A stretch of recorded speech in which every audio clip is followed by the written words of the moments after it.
Hi guys! Welcome back to another vlog. So, ngayon ay pupunta tayo somewhere. Magkakampin tayo doon ng 8 days. At aabutin tayo ng mga 4 hours and a half sa pag-travel natin kasi medyo malayo-layo yung pupuntahan natin.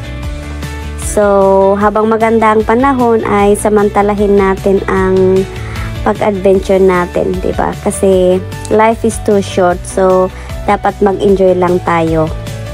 So, magkita-kita tayo sa campsite, guys.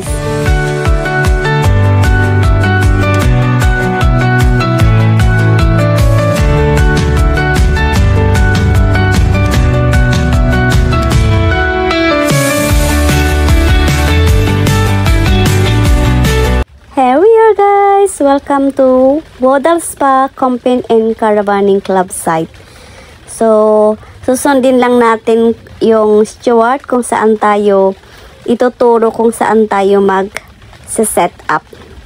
So, nandito na tayo, guys. Nakapag-set up na tayo at all looking good. And eto na, guys, ang bahay natin for 8 days. At bibisitahin din natin yung toilet block natin. So, ito ang toilet blocks at shower. So, pwede kang maligo dito kung gusto mo. Pero, kung gusto mo namang gamitin yung facilities mo sa van, pwede. O, diba? Malinis siya. Tapos, may mga hair dryers din siya dito. Kung gusto mong gamitin. Pero ako, hindi ko yan ginagamit. So, ito ang toilet block natin, guys. And then, pupuntahan din natin kung saan tayo maghuhugas ng mga plato. Eto. So, dito lang tayo maghuhugas ng plato, guys. At meron ding laundry dito. Ayan. So, nandito lahat, guys. So, titignan naman natin kung anong meron dito. Ayan. Maliit lang na bridge. Tapos, may maliit na fountain doon. At may mga nagsiswimming ditong mga ducks. Ayan. Napaka peaceful pakinggan yung ng tubig. Ayan. Tapos, dito naman sa kabila. Ay, wow! Ang ganda ng reflection ng trees sa tubig. Parang salamin. So, nandito na tayo sa Sainsbury's. Mamimili tayo ng mga pagkain dito. At maglakad-lakad lang tayo dito sa town center.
Ngayon naman ay pupunta tayo sa Skegness.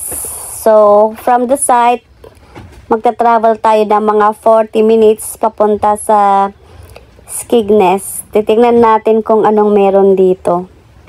So, samahan niyo ako, guys, sa aking pag-adventure.